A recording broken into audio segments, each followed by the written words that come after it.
Welcome back, ladies and gentlemen, to the third episode of this Pack and Play series.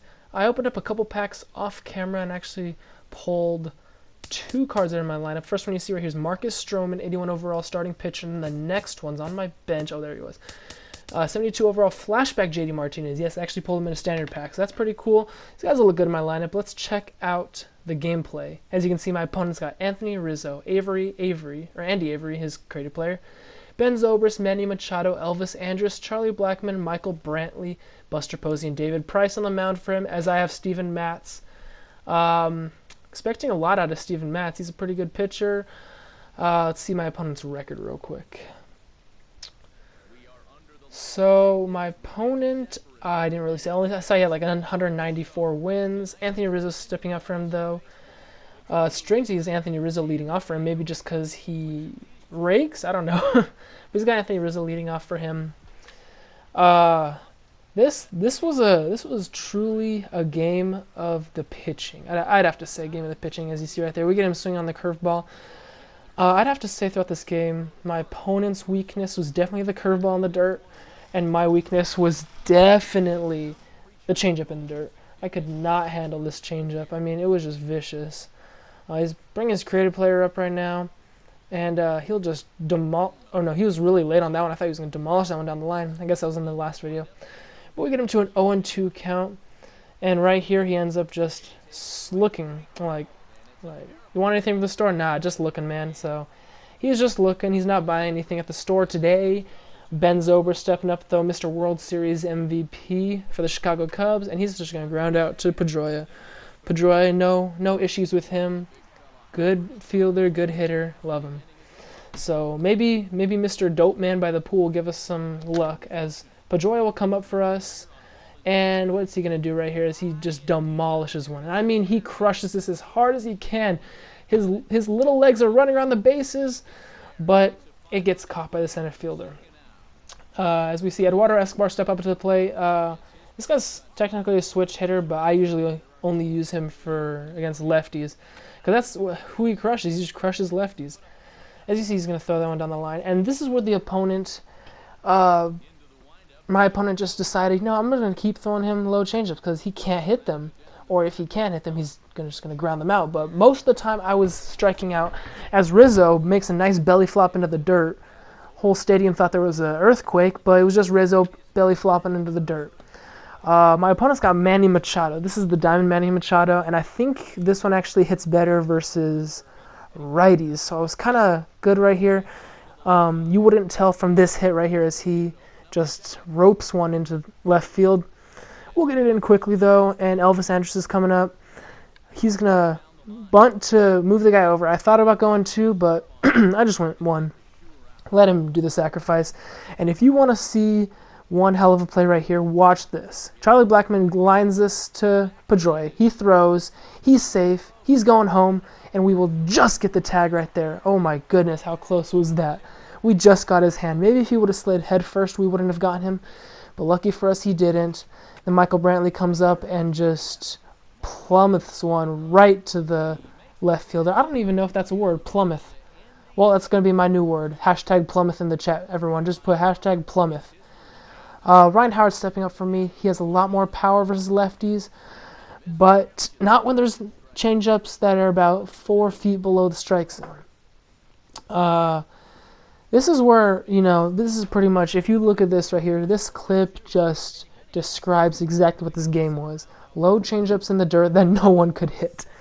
Actually, I'm guessing people would be able to lay off, but, those people do not include someone by the name of Scott Rader. Cannot lay off that low changeup. I don't know what it is about the changeup. Maybe it's just David Price or the way it looks out of the hand or anything. I just get destroyed from there. And this is a great play too. Pitcher bunts, and we get them both out. Ryan Howard, kind of slow to make the play, but we got two good defensive middle infielders in Pedroia what was his name? Who do I have? I have Pedroia and Simmons, and Jolton Simmons, two of the best defenders in the league playing in my middle infield. As we actually get our first hit here with Jurickson Profar, one of the least contributors on my team. And then Miguel Montero steps up, and this is definitely a situation I did not want to be in. Miguel Montero against a lefty, with my pitcher on deck. So I wanted to bunt him over, but then again I didn't want to because then my pitcher would come up. But then I hit into a double play, so it doesn't really matter in the end. But, you know, Steven Matz is one of those pitchers who can rake. And I think Steven Matz actually hits the hardest ball I've had hit so far in this game, besides Pedroia's monster shot to the deepest part in the park. You see he lines us to the gap, but whoever's right fielder was going ham on this, and he decides to catch it. Going into the top of the fourth, Zobrist comes up again, Mr. World Series MVP, as he shows why he was voted MVP and almost hits a home run, but you know, it doesn't count unless it goes over that pretty yellow line. So we'll make the catch, we'll get him out, and next to come up is Manny Machado for him. And Machado was the guy I really had to walk on eggshells around. Although I hang this one and get so lucky that this was not out of the stadium, we get caught at the warning track. I think he was just under it a little bit or something like that, because, oh boy, that was crushed. Even though I saw the circle, I knew this thing was crushed. And he's got Elvis Andrus coming up, and I believe this was the Andrus, that's the flashback that you get from the Texas Rangers. I have no clue, but the regular Elvis Andrus is not a gold. Trace Thompson stepping up to the dish for me, and he just lines us under the glove of Machado. Trace Thompson, probably one of my favorite rookie Dodgers right now besides Corey Seager. I love oh my gosh, he just plays with so much like veracity, and he's just such a beast. Pedroia comes up right here though, and in my mind, I'm not looking, you know, low changeup. I'm looking to just crush a high fastball or something like that, or just crush anything. But my opponent, he still knows I can't hit these low changeups. I don't know why he didn't throw them all the time, because, I mean, yeah, apparently he is at 0-0, and I'm still just struggling, so I cannot hit that low changeup. 2-2 count to Pedroia, and we will just pop out to the first baseman, Rizzo, looking for the ball, and sticks his glove up and catches it. Next to come up for me is Eduardo Escobar, the guy I was telling you about, who mashes lefties, and here's what he does. Pow! Right over that pretty yellow line I was talking about earlier. Oh man, so we take an early 2-0 lead against David Price. Barely got out of here. If that was hit a little bit lower, I think it might have been a double. My boy Angelton Simmons is coming up right now. I think Angelton Simmons is probably one of my best contact guys. I know I have him for his defense, but he still mashes one, not as far as I thought it was going.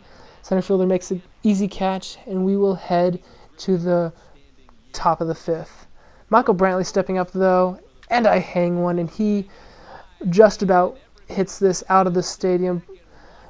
I mean, if you see those double doors over there, those like double opening sliding doors right there, that's the entrance into the stadium. I've been to Arizona, and I went to the stadium to watch a Dodgers game, and kind of right into the pavilion, that's where you enter.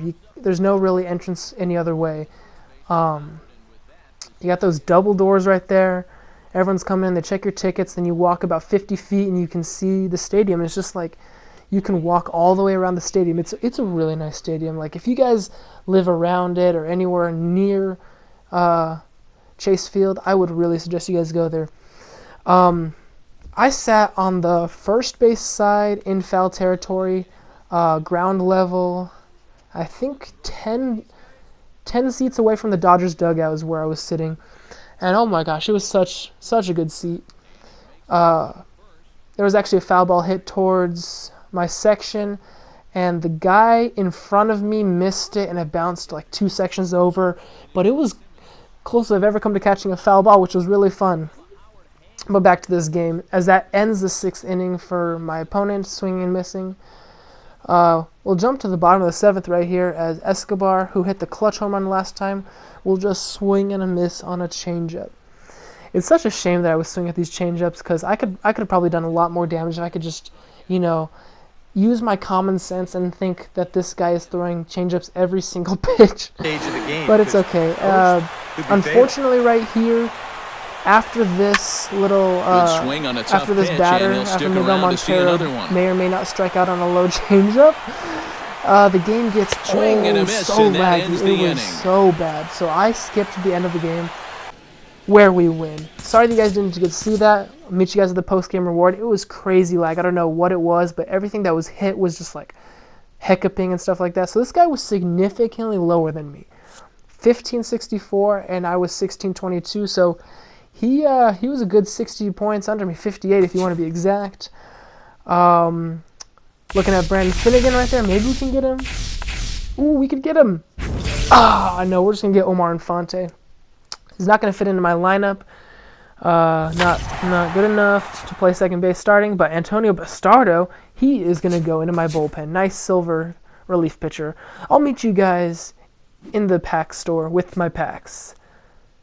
All right, so we're here with the packs. I've got Jose Altuve, the position players back with Jose Altuve on it, and the pitchers pack with Jacob deGrom on it.